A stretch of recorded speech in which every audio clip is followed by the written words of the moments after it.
What happens when Bruno Fernandes drops deep in a 3-4-3 and Sesko, Cunha and Mbeumo run the front line? This is the future of United. Amorim's 3-4-3 gives United a back five safety net, creates overloads through half spaces and asks Bruno to become the deep line conductor, freeing the new front three to finish. I'll show you formation mechanics, Bruno's responsibilities, how the three signings fit, and the real pros and the risks. Start with the base. 3 central defenders, 2 wing-backs, a double pivot, and a front three that usually looks like 2 inside forwards plus a central striker.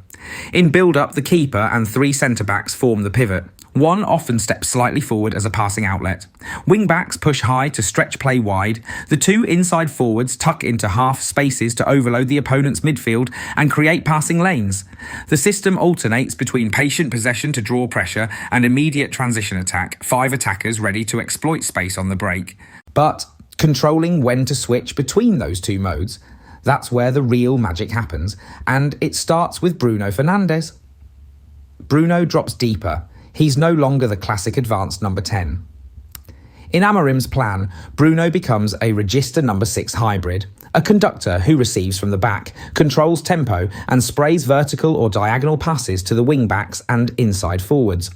Bruno's vision and long passing unlocks quick line breaks and reduces the need for risky dribbles.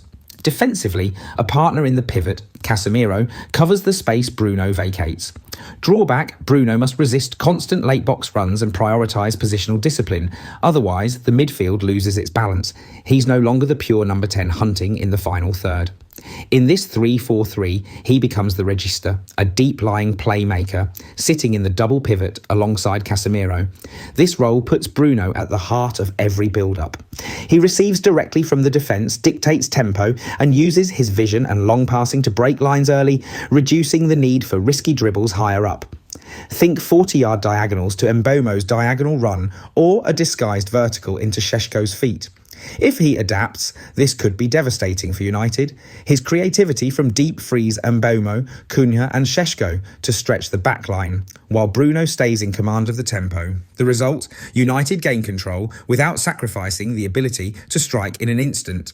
Now the strike trio. Sesko is the central focal point, a target man who holds, flicks and attacks the back line. Cunha becomes the creative engine, roaming between lines, linking and creating half-space overloads. Mbeumo is the right-sided inside forward, quick, clinical and deadly in transitions. This front three is intentionally interchangeable. With Bruno deeper, Cunha and Mbeumo have license to attack the half spaces while Sesko pins centre-backs. That creates mismatches, forces defensive shifts and opens up the channels. Amorim loves. So what does United gain? First, more goals. Mbeumo and Cunha are proven overperformers who convert chances. Second, better possession progression. Bruno's drop creates safer, higher quality build-up options. Third, width plus balance dash wing-backs give width, while the back three keeps defensive stability. Finally, the shape adds pressing power. The front three press as a unit, wing-backs close passing lanes, and the double pivot compresses central space on turnover.